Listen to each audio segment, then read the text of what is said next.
yourself a bit. Yeah, thank you guys. Already recording. Yeah. Yeah, just like stay you to it, to your intimacy. Alright, here we go. First podcast. This is the first one. Yeah, ever. Ever in your Ever. Ever. Yeah, So, so like, been a I'm guest super on excited, before? like, excited but nervous, and like, well, how to present Jump myself. right in. That's I what have you're my legs paying crossed like this. Well- I'd be lazy and like do whatever I want. That's what your editors. That's what you're paying them for. Make it look nice. And So yeah, the idea is to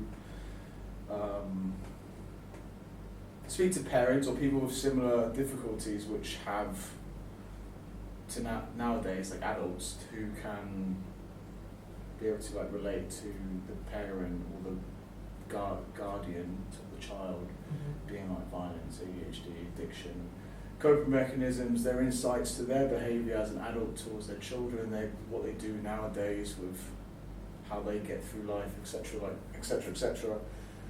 So, and it's going to be called Tom Shuttleworth's Badly Behaved. I don't know if that associates with.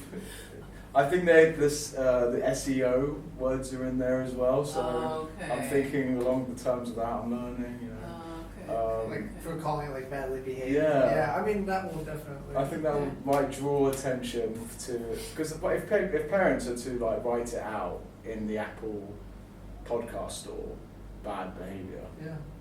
Yeah. True. Right? I don't know. That's what I'm thinking, but True. it's easy to change it then. Yeah. Create a graphic design and they get out of that sketch. stuff is easy. Yeah. That's very easy. So, yeah, that's it. Welcome to Tom Shuttleworth's Badly Behaved podcast with my guests, Jazz and Alex. Hello. Two lovely people I met. Actually, one lovely person I met through James. Yeah. I met his endearing wife, Jazz, in an airport randomly, which was really nice. I got to meet all their children, who are beautiful little spirits, and I'm just gonna want to talk a bit about our experiences as adults and children, and relating that situation to your children, Yeah. and maybe your children. You're struggling with. Hence why it's Badly Behaved with Tom Shuttleworth. Right. So we're just going to get some insights and some experiences with myself and Jazz and Alex and just see how it goes. So welcome to the first podcast. Where do we go from here? Yeah. So shall we start with, what a lovely experience bumping into you at the airport one. That was just so freaky. It was. It was so lovely. I just love moments like that because it's just they're meant to be. Yeah, Almost. they are. It changes the trajectory of what you think or what you're expecting an experience is going to be, and then it opens up to like the actual flow. Yeah. And then you stay in that flow and you're just like, wow, this is better. Mm-hmm. You know what I mean? Then that like, okay, this has to happen. You know, just the mind chatter. Yeah. It Instead of just being like a chore to travel, Mhm. it actually was like a nice little fun experience to be Yeah. accepted by your family. Yeah. Right. Especially the kids. Yeah. Yes, especially. Well, I'll tell you, after it was so beautiful. They actually expanded me to what the possibility of meeting someone for the first time could be. Because Sissy asked me, "Was that the first time you met Mr. Tom?" And I was like, I actually asked her from my like adult vantage point. Like, you would think that I would just hug a stranger, and she said yes. Oh wow. And I was like, Yeah, I love wow, that. actually, that's She the would. baseline. Yeah, and she would. Exactly. Yeah, rather than like all the stipulations. Danger. Yeah, exactly. Yeah. That we put on, you know. We actually had to have a conversation with her yesterday about that, like because she has just been hugging all her teachers and she cried. But it's to not do it. You told her not to do it. Yeah. Well, we told her that that type of intimacy is for our family, Yeah. and she cried. She was like, "No, why?" Yeah. And I was just telling Alex, like, I hope I didn't make her feel like what she was doing was wrong, and that she has to withhold love. Like, you can still show love with like a high five or like a fist bump, but like the intimate hugging, Or just like and cuddling, like sitting like on laps and stuff like Yeah. like just I just noticed it a couple times when I picked her up from school, like just being aware like of your body and like your intimate space and other people's intimate space and spaces, you know. Because like I love when children do stuff like that, because then obviously our instinct or protection is to protect that innocence. Right. But then from that you can teach yourself from Exactly, why your right. daughter did that. Like, Right. why is it not okay Yes. to hug my teacher? I love them. Yes. Yeah. Well, exactly. What, do you know what I mean? Yeah. Like, No. Absolutely. What's I'm not saying you're bad parents, No, right? no, Of course yeah. not. But I like picking that stuff apart. Yeah, no. Because I see in anything a kid kind of does, which we think is for the better of them, it questions whether or not are we doing something wrong. Right. Do you know what I mean? Like, why can't we go around hugging people Right. and love, showing love? Right. Do you know what I mean? Right. Love is such a powerful thing, which everyone doesn't nurture to the best of abilities. I guess you kind of lose that when you go to school, from my experience. But I don't know what you guys think on that. I'm not saying like you should protect the unconditional love children present to people. Absolutely. Like, how do you? Where's the guideline? Where's the boundary? Yeah. Is it based around not protecting them to not be used or taken advantage of? But that's just how I would see that. But I would think about like that. But I'm just talking about it now. Yeah. But I don't know what the best way is. I think it's all of those things, but I think the thing that we have to consider is this environment of the world that we live in. Yeah. So the environment of the world tells us or reflects to us we can't just be lackadaisical about things. And we also don't want to be close-fisted with our love, but we also have to respect what the material world is showing us, which is that as a collective human beings, we are not in a place where our environment reflects unconditional love. And because it doesn't do that, we have to use our intuitive awareness to make decisions in the moment based off of all the variables that are happening. So based off of all the variables that were happening, Alex coming to me saying, this is what I noticed, I think we should have a talk with sis. Us knowing our daughter as a very loving and emotional being, so taking that into account, how are we going to have this conversation? Are we going to have it with her in private, or is this a conversation that her brother needs to be present for, to just see it? Yeah. So these are all of these variables are things that as parents we're trying to think about. And Alex didn't have a full response to lead the conversation, so I led it. I led the conversation. We were all just sitting around the table, just hanging out before bed, and I just said, hey sis, actually me and Papa wanted to talk to you about something. And her brother's there doing his thing in the background, and I know that this is good for him to hear, but the topic is not for him. And she was also already sitting with me, so I could touch her and give her that physical touch and reassure her that you didn't do anything wrong. I didn't even bring up that, oh, Papa saw this or did that. I didn't bring any of that stuff up. It was just, hey, our intimate hugging and loving is for our family, for Miss Kiki, our nanny, for Mommy and Papa and your brother, for Ama and Appa, all of our family members.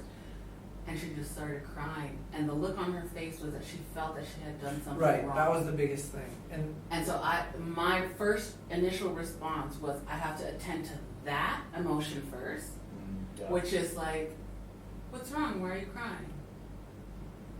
And Are you sad? yeah, are you You sad? look sad. What?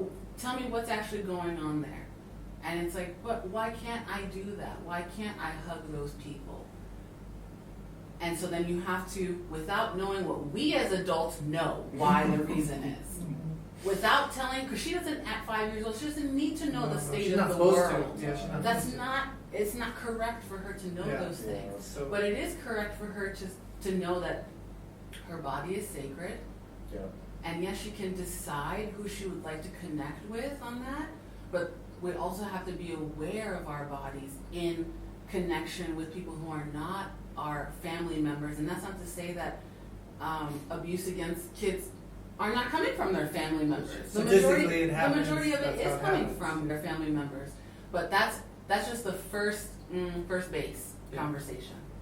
Like that wasn't a home run conversation. That was just awareness piece. Awareness, just putting it in our family, because our kids are very loving and touching and cuddling human beings. They're not kids that are afraid to, like, I mean, you were with them, so. Well, and this is where I like how you frame this, which is like, so the constant relationship that you're juggling, right, when you're with kids or your own kids, is like obviously them and their autonomy, and like who are they as an individual, and then how does that mirror of them reflect in your experience or your trauma or your triggers, right? Yeah. So like coming from a background myself of like having, you know, like those type of things happen in my family, you know what I mean, like molestation and abuse, like physical abuse.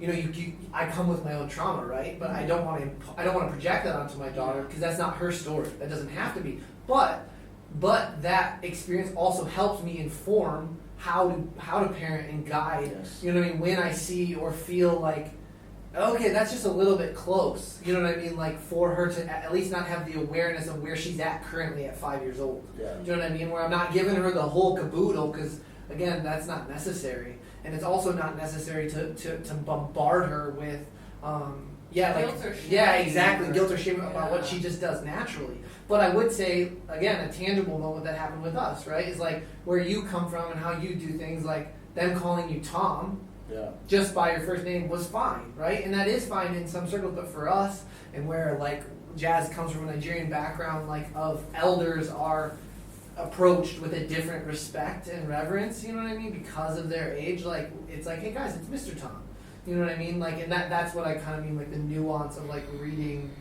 that situation right now with Sissy, and that's literally the moment to moment, you know, year to year, month to month basis that like is with the kids. It's like you have to be nourished like as an adult, you know what I mean, in your own personal practice to like when the trigger arises, you know, be able to not, again, react, right? You're responding, you know, which is like to take a breath and then say, okay, how am I going to, you know, act?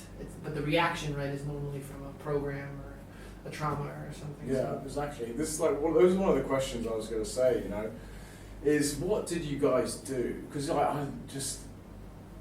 when I first met Alex, we spoke about your oldest son, Elisha. about just like he just did whatever he wanted. You know, he potty trained himself. You know, like we just allow him to figure out himself, and he does. Right. I just think that's amazing, and I don't know what happens. I think as parents, they lose their way of how to guide and nurture a child. I don't know what happens. I think the only thing which comes into play is the school.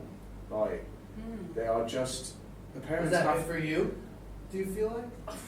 No, it's just the more I talk to parents now, and like the more struggling they're having with their child. Okay. He needs to be like this. He needs to be like that. Okay. And I'm just gotcha. like, okay, so you feel like the pressure from like society for a parent to give up like what they intuitively know is best for their child. Most of that pressure comes Based from like the around school and the milestones that they need to hit. Yeah, being school ready. Right. Right. Which Why isn't the school child ready? Right. You know. Right. Well, the child is abundance of spirit and innocence and joy and love. It will be. It's coming. What do you mean? Like the times are changing. Yeah, I think so too. It's coming. I think so too. I think that we're at the tail end of that, where society dictates who you are. Now you tell society this is what's going to happen. I agree. So I think it's like a slow burn, and you're starting to see different pockets of different types of education philosophies and learning groups and play groups and community groups all around the world. And that's going to be hitting its zenith in the next 20 years. I hope so. Yeah. I really want like our little ones to not be screwed. Yeah, no, it's true. Unfortunately. It's true. It's It's true. You know, true. it's just too many. It's just like I was reading a statistic the other day, like the percentage of children having some sort of label, ADHD, ADD, sensory issues, autism, like it's just non-stop. Yeah. And I'm reading this book about neuroscience of the developing child. It literally says on like the first 2 pages, if the parent can't co-regulate with the child's going to be in an alert system. Right. Yeah. Alert system, mate, is ADHD. Yeah. Right? Yeah. That's like the first page. Mhm. And then the next page is like 5 stressors. Sorry, I'm getting a bit like over the top You should. because I am No, getting that's excited about Passionate, this. I like it. Yeah. But the 5 stresses to a child's domain, biology domain, emotional domain, cognitive domain, social domain, and pro-social domain. And if you read through each one, it's basically every label which we've given our children for support. Right. Right? You're labeling the child to be supported, but realistically, you're unsupporting them because you can't regulate your own emotions, like you were saying, right? So that leads me on to a question, like before you had your kids, what did you guys do before they came on the planet? 'Cause we touched upon this Yeah. in the over chicken chow mein and Yeah. noodles with the kids in the Jewel in Singapore, Yeah. and we touched upon it. Like you mentioned, like I had to be ready. Mm-hmm. So what does ready mean from you guys? Yeah. I think ready just means that you are aware of yourself. Yeah. I think that's all ready means. All the things that you just talked about, all of the domains, and the fact that your child is coming in on a clean slate, emotionally and nervous system wise. All they're doing is absorbing your own nervous system. And your nervous system is an accumulation of all of the traumatic experiences Hence the of your phrase, kids are like a sponge. life. Exactly. No one really understands that Exactly. to a level of Yeah. detail. Yeah. And I think when we're talking about like the child's nervous system, we have to talk about generational trauma. Because you're carrying your parents and they're carrying their parents and so on and so forth. So if you want to be child ready, it's more about generational autobiographical work rather than what to know when you're expecting. Yeah. Like that type of, it's like we have people in the world who can tell us medically, whether you take the allopathic route or the homeopathic route, what to expect with your body as it's changing. We don't have people that are saying what to expect when your child triggers the trauma that you experienced at 4 years old because your mom experienced that at 4 years old and her mom experienced it at 4 years old. And what happens to the parent when that happens, right? Absolutely. Well, nothing, because the parent now doesn't have anyone to co-regulate with. And actually the child is coming as an opportunity to heal that 4-year-old self. So whenever I see my daughter, she's in her full essence of expression. All I am is triggered by the fact that I wasn't able to be in my Express full in that way. expression. So if I'm doing the work that I need to be doing, I will see her as an opportunity to break whatever cycle that is. Exactly. That my mom told me that I can't be because of the societal, projections of the world saying, oh, you have a talkative kid, or you have a kid that's daydreaming, or you have all the different labels that you're saying. Those are all boundaries that were made because if you express in your fullest essence, it's going to make the other person triggered who isn't getting to express in their fullest essence.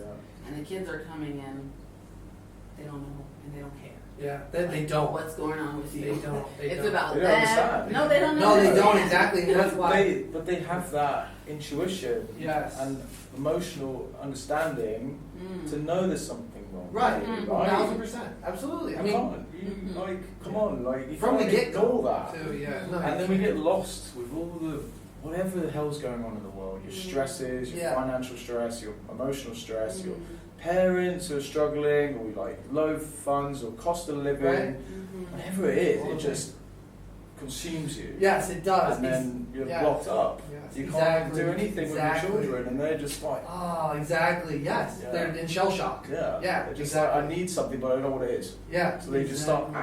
acting and behaving Yeah. in such a strange way, badly behaved. Yeah. So then you can't do anything because Yeah. you just think they're being badly behaved, and why aren't they behaving like this? Like, Yeah, oh, right. Instead of why is going- he not fixed? Right. And, oh, Instead and of it going just back to the gets baseline. worse. And Yeah. then you just Temporal Ritalin, fixes. Ritalin. I'm like, okay, yeah, just give your kids speed, mate. Yeah, that'll make it better. I'm not a doctor. It's not like I was on Ritalin, so it's fine. Right. Yeah. I'm just against it. I know I'm not a doctor, but I think you should try the holistic way first. And if you can't control your child, then it's time to, like these guys did, Alex and Jazz, they assessed themselves before the children came into life, right? Yeah. And I've met these two, they're great kids, they're amazing, I love it. And I slotted straight in to your frequency. Yes, you It was did. so weird, You were, wasn't you it? Were, you were. Like, we went to the Jewel, and there was this big waterfall falling from the sky, and Alex was like, this is totally unnecessary, but it's really pretty. And we was all 4 or 5 of us were Yeah. overstimulated, Yeah. couldn't talk properly, and I couldn't decide if it was just me, Yeah. because I get like that sometimes, but this was like another level. Yeah. I feel like, I don't know if it's the kids or you guys, or we're just like in this vibration together, Yeah. but I was just like, Yeah. I had to divorce my chair, I'm like, whoa, what's going on?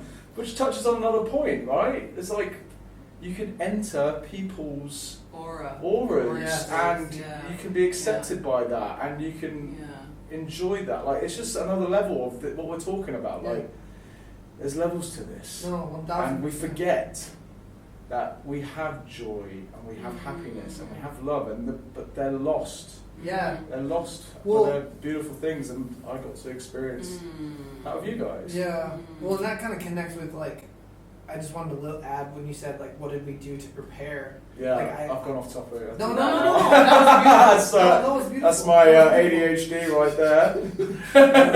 with Tom Shuttleworth. Yeah. But like you know, I think as a man, I'll just say for me, like it was so beautiful to like understand and connect myself back to like without sounding like cliche, but like the natures of like rhythm, or rhythm of nature, Yeah. which is that like, okay, Amazing. you know, you get pregnant, but you have 9 months, right? Like nature has built in 9 months for God, the universe, for your own kind of like experience, you know, to show you, hey, these are the new things that are going to happen, and this is evolution, right? We can either go preemptively, you know, like as humans, I do think that we have the ability to consciously tap into like, okay, what is going to happen, and am I seeing the signs of where is it going, or it's going to be I'm going kicking and screaming, because that is the new standard, right? Yes. So what we're talking Yeah. about, schools changing, we're talking about obviously like medicine and pharmaceuticals, like in, you know, food has already changed, like, you know, like you can fight it as long as you want, but like it's going to happen with or without you. So Yeah. I luckily had a partner who is obsessed with self-work, and like that's the very foundation of our relationship, is like, you know, we're both, the only thing we're asking of each other is to be the fullest expression of like your authentic self, Things and that's amazing. it. Yeah. Like I don't like, and she was the first person I ever met that when she met me, that's all she wanted. She didn't look for me to act a certain way or be a certain way so that would help block her trauma. You know what I mean? All she was asking for was basically don't judge my shit, but also lovingly like hold me accountable, to that. And that's the basis of our relationship. So with that, That's a hell of a foundation. right. I don't really see it going that wrong with that foundation, to be honest. Like, great. That's No, nice. a lot of shit went wrong. Oh, did it? Oh yeah. Oh it God, continues yes. to, Are and you that's kidding me? It continues It's a to- great yes. foundation to hold the things going Yes. wrong. Yes. Because the things will go wrong. Yes. But when you have that foundation, a lot more things can go Yeah. wrong. And you can have a deeper connection, a deeper relationship, and then you can invite people into your family space, aura. yeah. Like that, what you're describing can't happen, and doesn't happen, because there's not a foundation that's set, which is don't judge me, but also hold me accountable. Yeah. Yeah, but That's a lot of secrets and stuff Yes. that we're all carrying Yeah. around. Do you know what I mean? Like, Yeah. and to find someone who you can tell those secrets to, will nod, and what's the right thing to do? yeah. Yeah. It's like, oh, okay. We're gonna think about that. Yeah. I actually reckon people respond to that. Like, if they, let's just say, you know, adults with children, majority of them are single. Mm. So what goes wrong, right? So are we unable to, I don't know what I'm saying here, are we unable to operate the way you guys do in your foundations? Are I they think just so. like a lot of mums and dads, single parents, Yeah, well, just don't have that knowledge? well, from what you've shared, like from your own personal journey, right? Like, and then just like how you and I were WhatsApping after meeting in the airport, right? Like, it's like that, those 4 hours that we just spent together were better than, and I agreed with you, than most of the time that I am going out in public with so-called friends or family, right? Because the baseline also of your own individual path right now is that self-work, is self-responsibility, is understanding like, how do I interact with the world? And then like, yes, I'm not going to project, to the best of my ability, I'm not going to project my stuff onto anyone else, but I'm also not going to carry anyone else's stuff that isn't mine to carry. You know, like, so you just, the reason that you were able to come into our work, because I do believe in like the energetics of like, right, Yeah. one polarization to another, is because that's your foundation. So other people, they just like bounce off of us, and it's like they can't come in. They couldn't come in. Do you know what I mean? Because they would have found Elisha too penetrating, where it's like, I can't do this, you know, or like their questions too invasive. It's like, okay, I'm just gonna go do my own thing, kind of thing. You know? Yeah, So, yeah. But it sounds like the deeper question that you're asking, Tom, is like, if someone is a single parent, how would they be able to connect to that type of energy or that foundation when they don't have a partner, right? Or we don't understand Yeah. what to do. Okay, Yeah, because it is That's a better question. It's hard when you are the sole caretaker of not only your life but their life, and then this third kind of life of a home, a food, a school, all those types of like you things. said, all the stresses, yeah. Stresses which affect them. I wholeheartedly believe that it's possible, but I think what's happening now is that we're starting to see how important community is, and then starting to see the quality of community. So you can have what we call chosen family. You know, we have the ability now to choose our family, whereas before the collective was deeply tribal. You stay with your family, you stay with their origins, you stay with their philosophies, you stay with their traditions, you don't move out of the pack, whether it's religious, whether it's whatever that faith, whatever that thing, that foundation is from your family, you always go and try to find that out there. But now with access, and there's so many places that you can tap in to see how other people are doing it on YouTube, on Instagram, on podcasts, in books. We have so much access of information. You can curate a family. You can choose a family. You can buy into a family. Yeah. You can join memberships that have the same shared values as you, the same shared philosophies as you, the same shared even background traumas as you. Like there are places where you can buy into hearing other people talk about things that they went through, that you also went through, and help you to clear that, so that when you show up with your child or with your children, you actually show up with the support of a silent family or an invisible family that maybe you didn't have growing up, like your blood family. We can now actually pay for these things, and I'm not saying that, you know, it's like, I'll go pay for a friend. But I think that I think it's such a beautiful thing that now we are in such a technologically advanced age that you can connect with someone across the world with a shared similar experience and have a sense of camaraderie and have a sense of connection to say, wow, that happened to me through, and I'm also raising a child on my own. Like, what do you do in moments like this? That's priceless. Like that didn't happen before. That you either went to your family, and they told you what they told you from their parents telling them that same thing, and you just keep repeating it ongoing. So yes, I think it will take a little bit more dynamism. Like you have to be a little bit more alert, a little bit more awake if you're doing it by yourself, but you also have to be super fierce about who you let come into your space. But also open. Yeah, as right. well. It's simultaneously. Which is weird, Exactly. right? This It's whole balance simultaneous. thing. Yes. It's an Absolutely. art, but it's also very confusing. Yes. But what you say But then like parents are very defensive, Yeah. right, as well, because they don't want to be told what to do. I mean, don't tell me to raise my child. Yeah. You know, but then they're not aware of what you're saying, of what they potentially could be helping themselves Mhm. as a parent and have knock-on effects to their children. Do you agree, or? I agree, and I wonder if the adjustment could be to centering the child, centering the parent's childlike Yeah. identity. Their child. Because Exactly. if all we want to do is love on our kids and Yeah. provide for them and do everything that we can so that they have a better life than we had. Mhm. But if you tell a parent that your child will have a better life than you did if you join me as your childlike self on this call. So Yeah. you're getting a 2-for-1. Yeah. I'm getting to Exactly. sit with Tom, but actually my childlike self is getting to sit with Tom, and my child Yeah. is getting to sit with Tom, and all three of us now get to have a Are conversation. benefiting. And then when you Driving. ask that question, hey, Mhm. Jazz, I need to sit with you, little Jazz, Mhm. right now, you can just see their face go. But she light wouldn't up. talk.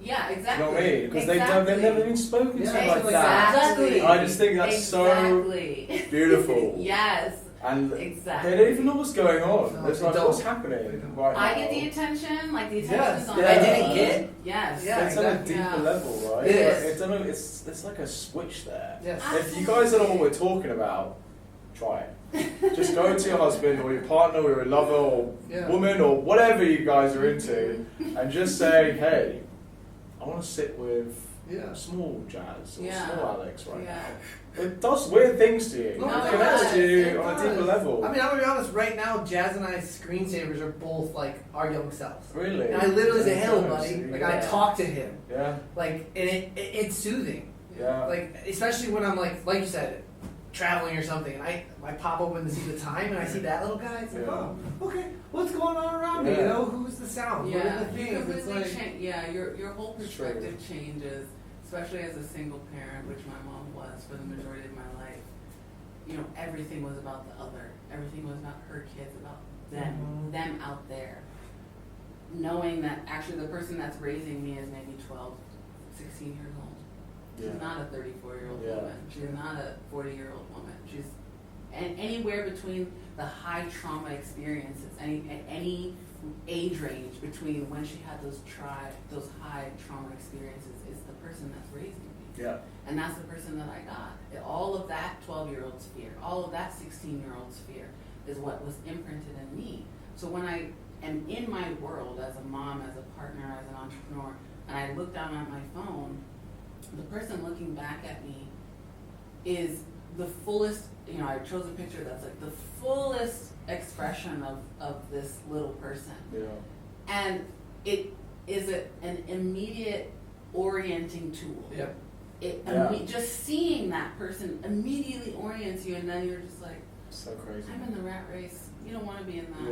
Yeah. Okay, then we're not gonna do it anymore. yeah, no, and then also to connect it to what we were talking about before, it's like, and then if Sissy is expressing herself like in a way that like I didn't get that as a child, you Yeah. see that and you're like, yeah, let me join in, let's do it together. You know, Yes. there's no like jealousy or you know almost resentment towards your own child, which really the main intention you've had as a parent is to give them a better like life and better experience than you could have ever had. You know. So it's I'm trying to like use your experiences as parents and before parenting as to give you an example of what's from my experience.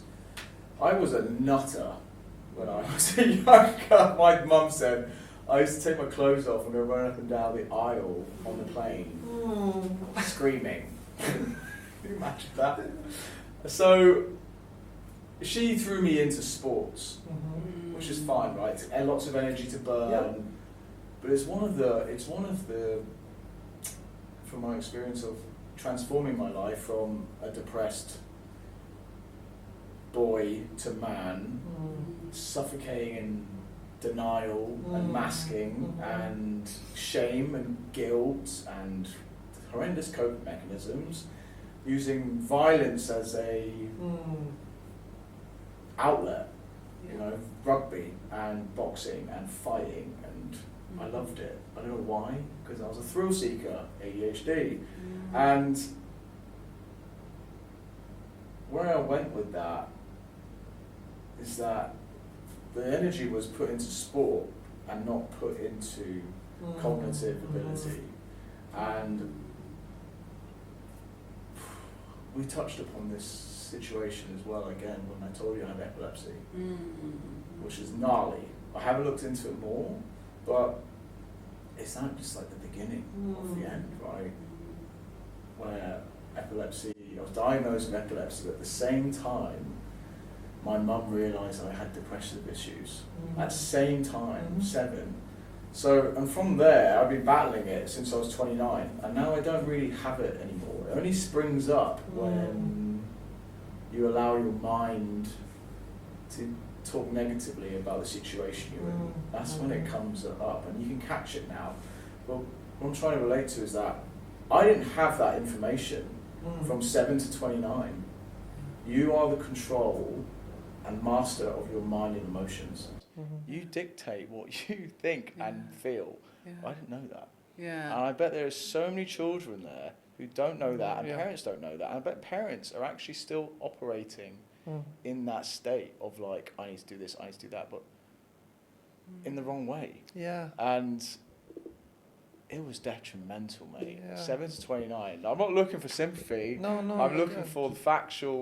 What I'm trying to give young children and parents like the inside track of how to avoid that. Because it sucks, man. It sucked. But I also believe it was my destiny. Because I got to periods of the evenings, right? Every evening. From 14 to 25 was when I started working on it. My mind would tell me to kill myself. And it would get to the height of it, and then suddenly peace, calm. And I only realised what that was maybe when I was 30. It's God saving me, right? Hey, you might believe it or not, but there's lots of kids and adults out there who commit suicide from that experience. And it just lit me up for having that insight. I'm like, holy crap, he was there the whole time. It was a lesson. It was what I needed to go through, maybe to even be able to put a message out there to parents who have children on the same trajectory as I'm in. I know you're there. I see you on all the Facebook groups. There's 80,000 of you putting your kid on medicine.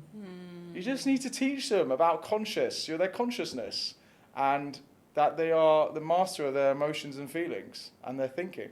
Whatever you think is who you become. Whatever you consume is who you become through your eyes, ears, mouth, feel, touch, vibration. It's that simple. So what I'm saying is, like, you need to start pointing the direction of a new direction. And these guys are doing it. These guys are doing it. Barely. I think you guys are doing a great job. Thank you. But I do love it. I wanted to ask you though, because when you were talking about just the high energy that you had, and then your mom being like, "Wow, this is a lot of energy. I don't know what I'm supposed to do with this," and then just your correlation between that and the anger, because anger really comes from suppression. This energy of like, I want to do what I want to do and I can't do it, and someone is trying to control me, and someone's trying to take my sovereignty away, someone's trying to take my expression away. So whenever our son, he's the one that always has more of the anger outbursts, and it's always because he sees a way for himself to go forward, and we, with our own limitations, are trying to stop that, whether that be through safety. Yes, you literally can't walk around with a knife, or it's just something that like maybe we just haven't experienced before, so we don't exactly know if it's gonna go bad or good. But he's like, He's confident. He's confident. He like, believes in himself. He believes in himself. So when you kept saying that, kids are not aware of their consciousness, I think that they are.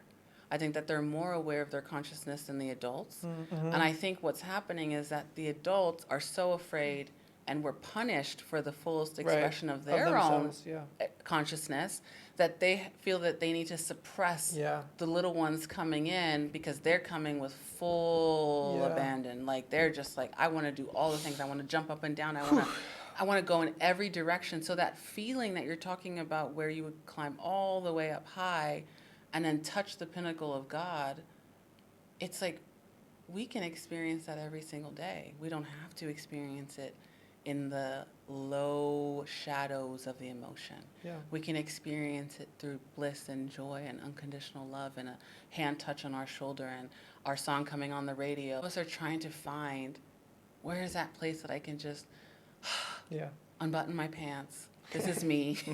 Like this is all you're getting. Do you know what I mean? And our kids do it so beautifully. And they give us chance after chance after chance. Yeah. Every single time I'm afraid to be 95% instead of 90. And I freak out and I'm like, respond I throw a in tantrum. control and anger and It's okay, wanting Mom. to suppress them. It's Yeah, okay. It's okay. It's okay. It's okay to be sad. It's okay to be angry. It's okay to have big emotions. All that is just fear that, can I be my fullest expressed self with my child? They're the consciousness. They're more tapped in even in those years of 0 to 7, like you were saying, and then it kind of happened from 7 to 29. That's when the world gets a hold of you and starts to And it's not to say like that they don't still have like moments of not self, like, you know. I think like just to touch base, right, like Jesus is saying like the only way to inherit the kingdom is to become like a child, right? He's not saying be childish. You know, but he is saying like that, like you said, like that everything that you want, enjoy, compassion, love is surrounding you at all points. And you are the master of that domain to be able to connect into that, right? But that's where, like you were saying, like the self-talk, man, like, and I was getting emotional as you're speaking because like that grace even sometimes is hard to receive from your own child because you know you fucked up. Like, you know you botched that moment. Like, in terms of, like, being patient or being loving to them. And I'm just projecting, especially with Elisha, if it's a tantrum of anger or something. And all I want to do is, like, go into my, you know, like, program self of, like, I'm your dad, and I'm this, and I'm that, or whatever, you know, the running loop is, and just pummel you. And then I do it, and then there's still grace. It's like, I don't deserve that. So then you have to like take responsibility, go like, you know, say I'm sorry. Like, I did this because that had nothing to do with you. That had everything to do with Papa. Like, that had nothing to do with you. It was all of my triggers, and I apologize, and I'm going to do the best that I can, you know, to do the self-talk and the things that are necessary, right? So that doesn't happen in the same way again. You know, but it is like this, this like beautiful relationship, like where you're giving and you're giving. That's what's supposed to happen. I think that's to be human. I think that's what the kids need to see. I don't think that we live in a perfect world. I don't think that we'll ever live in a perfect world. I think the kids need to see adults apologize. I think the kids need to see adults cry. Be honest. I think the kids need to see us quiver and shake and be afraid and be angry. I think they need to see that so that they can get a fuller scope of humanity. Like, humanity is not perfect. Just because we're your parents, we're not perfect. We have no idea what's going on. We're living moment to moment. Every day I check in on my kids and I'm like, oh, you're still breathing. Great. I'm winning something here. You know, even if I don't know what little traumas I'm inflicting upon you, you're still giving me hugs. You're still here. You're still telling me things. We don't keep secrets from each other. I'll know when that frequency starts changing, and then that's when I really need to be worried. Like, the grace and the forgiveness, I think that's embedded in each one of us. But when someone starts putting up walls because they're afraid of you, they don't want you to come in anymore, they don't trust you, that's when I need to start paying attention with my kids. When they don't want to tell me about their friends, when they don't want to ask me, can I wear makeup or can I do these different things? They're hiding it. Or, when they're finding it out hiding through other people. Yeah, that's when I need to be worried. I'm listening to what you guys are saying. I think it's great, and I'm also trying to think about how to articulate from what I've like, I'm sitting here and I'm still like listening to what you guys are saying and then reanalyzing things I've gone through. And it creates insight and epiphanies, and that's what you want. Because then you want to wake up a bit, right? And I'm trying to dive in a bit deeper with that area so I can be a bit more relatable to my audience, as well as give them a bit more insight of what it is to be a child with ADHD, dyslexia, you know, and the just those two labels. Yeah. They create an absolute problem to yourself. We talk about these unconditional factors we have, which are love, honesty, truth, you know, physical touch, love language, etc., etc. But when you're from this perspective, when you are labeled, right, for ADHD, dyslexia, autism, sensory issues, ADD, you know, dyspraxia, whatever it is, the kid now thinks there's something wrong with it. Yeah. Like, and it's very, and some people who are labeled help, some people are not, doesn't. And I'm one of those people where it didn't help me. I sucked at school. Like, I sucked.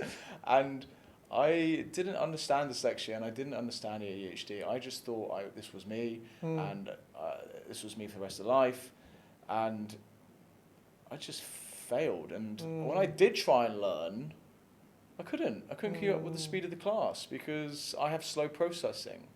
As a child, I had a slow processing, so I couldn't process the information quick enough to store. And by the time that task had done, I'd gone to the end of it, and I was like, okay, I'm starting to understand, and then move on to the next one. Yeah. So I actually never really learned what I should have learned because I couldn't keep up with the class or the criteria, right? So this is why I'm such a big advocate on homeschooling. If your kid is struggling with violence and aggression, he is articulating himself to you through the only way he can, which is emotions, right? This is communicating. It's not badly behaved.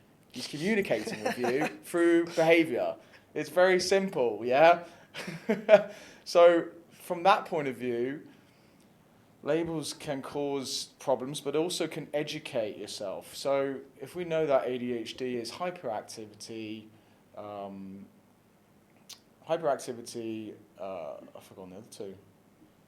ADHD, hyperactivity, attention deficit disorder, and sensitivity. Oh my God, I've actually forgotten what they're called.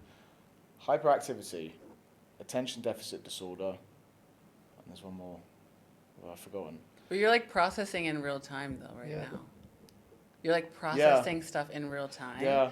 Like I can feel it. So it's like you're trying to switch your brain to like teaching, but also like I'm having a full blown awakening right now. Well, I'm always. This is what I want from people around me in Bali. Some people can't do that. Yeah. And I don't get what I need from people. People are very transactional here. What do you offer me?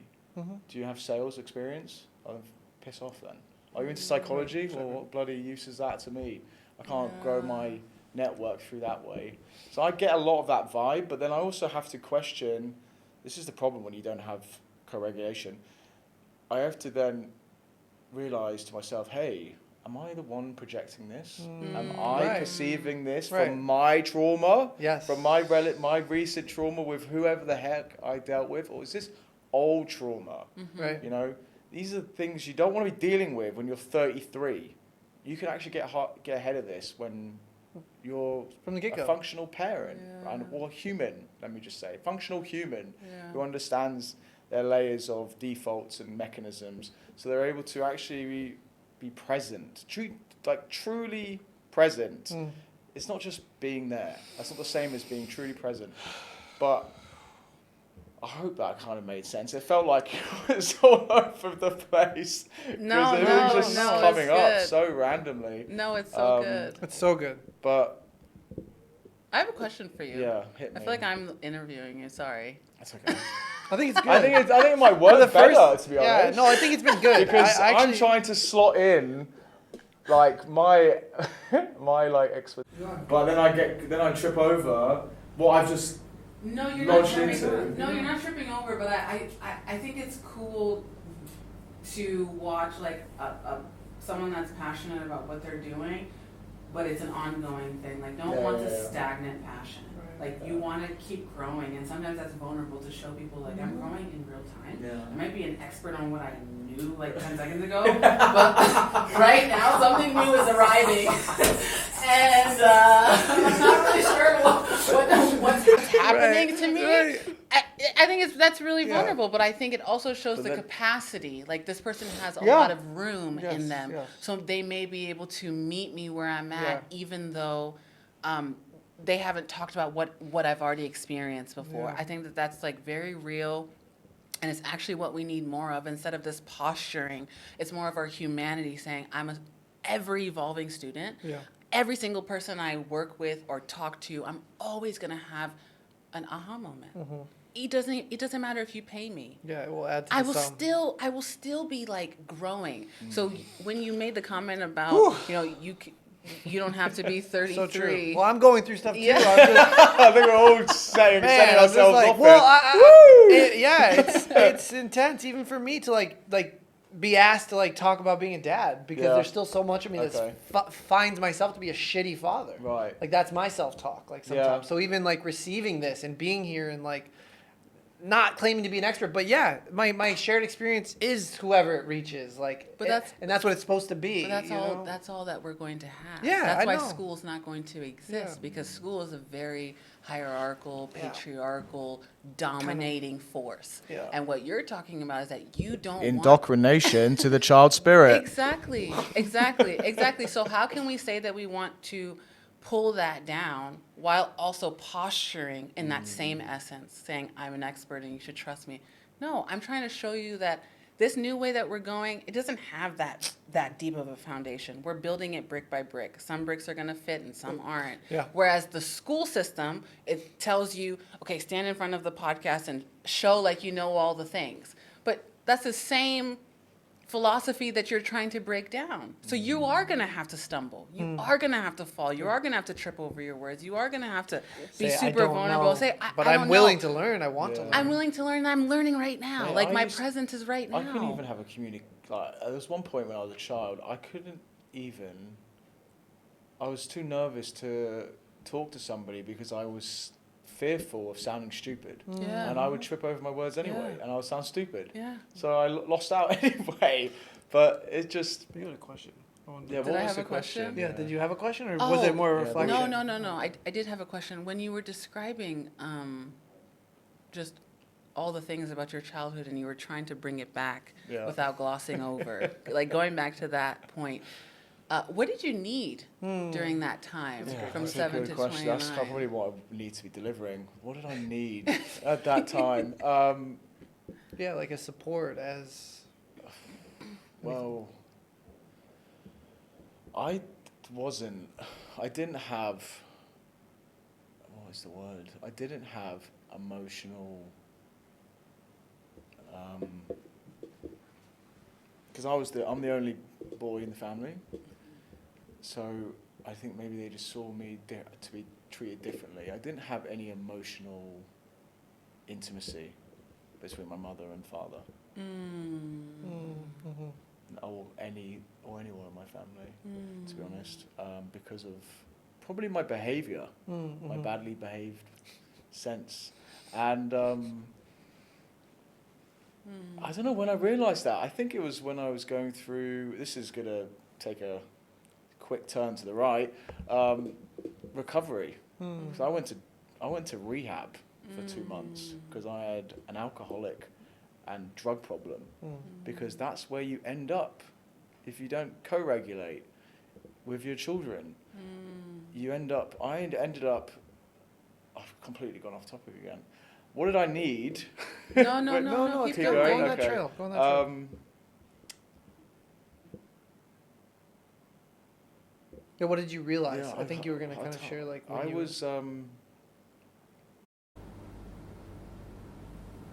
So you just get into these moments where I shut down. Yeah. Do you see what I mean? But this I'm is so aware of good. it. I'm aware of it. This is the correct. Before I didn't Right, know. you weren't that. you Yeah. were I shutting just down. shut Now down. you know I'm Yeah. shutting down. I don't know why I Why? shut down. But this is these are the 4 areas of. But Elisha does this. Yeah. But our son does this too. So it's weird to see No, it it's in not- an it's- adult. No, it's or not no. weird. It's so familiar. It's so Very familiar. familiar. And Because we're all talking to our childhood selves anyways right now.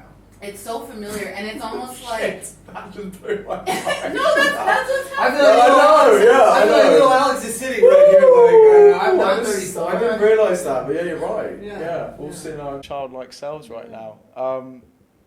But yeah, so I lost myself, Mm. and I changed the way I felt through stimuli. Okay, stimuli being video games. Mm. Video games fucked me. Yeah. Marijuana, violence. Yeah. And that's the path I took for a long time. So that ended up in rehab. I said to my mum, "Hey mum, I've got a drug problem." She goes, "Oh, just stop taking it." Okay. Yeah. Stop taking cocaine, drank excessively more. Stopped taking alcohol, sniffed excessively more. So mum realised, "Tommy, you've got a fucking problem." I was like, "Yeah, I told you that 6 months ago. Do you want to go to rehab, Tom?" I'm like, "Yeah." So off I went. Emotional connection. What you just said. What did I need? Yeah, Like but she's- it took her 6 months to No, I realise, know, yeah. and the state I was in, I was like fucked. Yeah. But in, oh God, it's so hard to explain.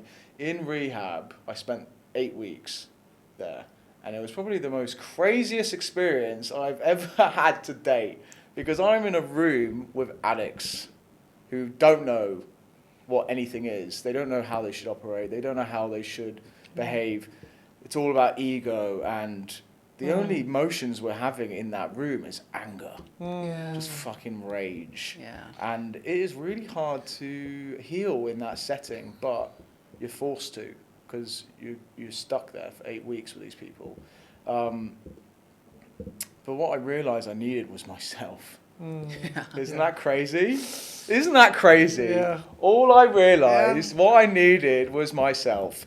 That might not make any sense to you guys, but it was just really annoying to discover that as well, because that was like, you know, a lifetime of distraction through anything externally to me.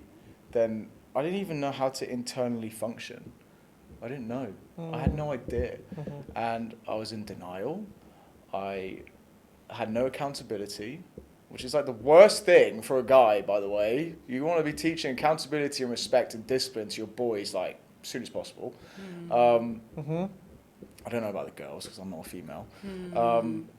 But yeah, that was I realized that I needed myself the entire time, and I met my inner child in rehab, which was fucking crazy, because I couldn't even get off the floor. I was that drained from the experience.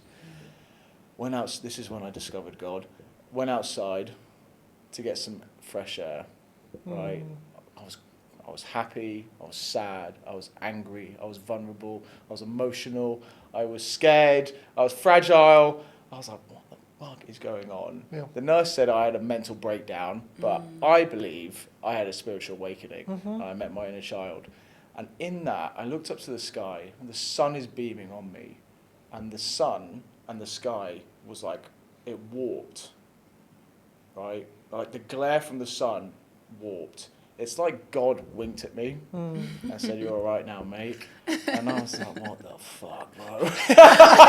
I was sober, guys. I was sober. So do you know what I mean? Like, you can't ignore that. But then in that moment, I felt so free. Yeah.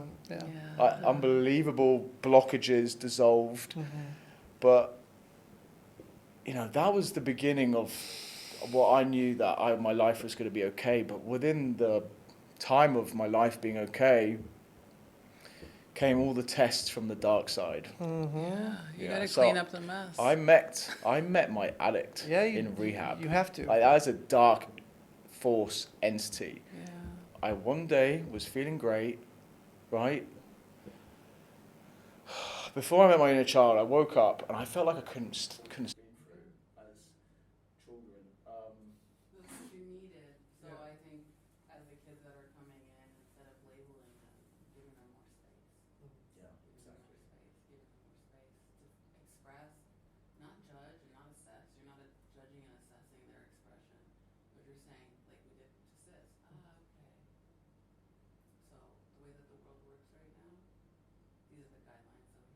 Yeah, exactly. Yeah. Still hugs, still kisses. Yeah. Because you're showing us the fullest expression, the highest consciousness of unconditional love, regardless of who you are and what you've done.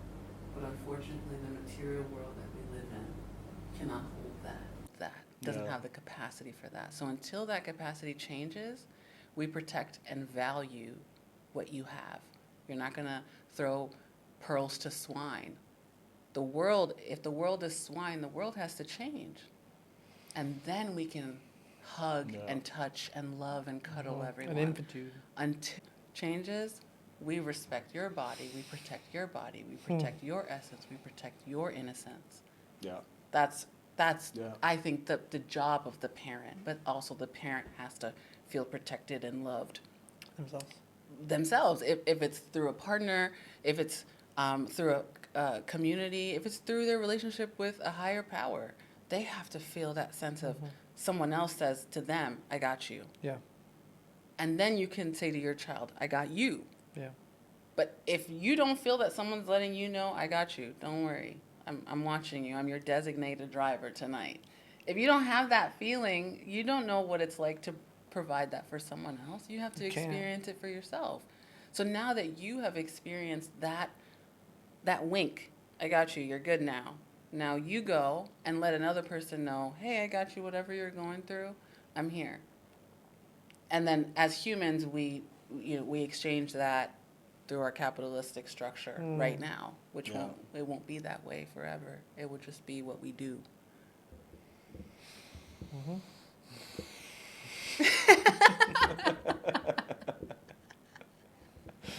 Oh, goodness. Yeah. A lot of info. So where can we find you? This is his podcast. I know. I thought it'd be funny to ask him though. Where can we find your work? How can we get in touch with you? Let the people know what you got going on. This camera, this camera, this camera. Over there. I don't even know what to say right now. You can find me on social media under the Playology. Facebook, Instagram, TikTok, and YouTube under the Playology. Okay. www.theplayology.com or Tom Shuttleworth's Bad Behavior. Cool. All right. Cool. Thanks, guys. Yeah. You're welcome, man. Oh, that's That was epic. good. Woo!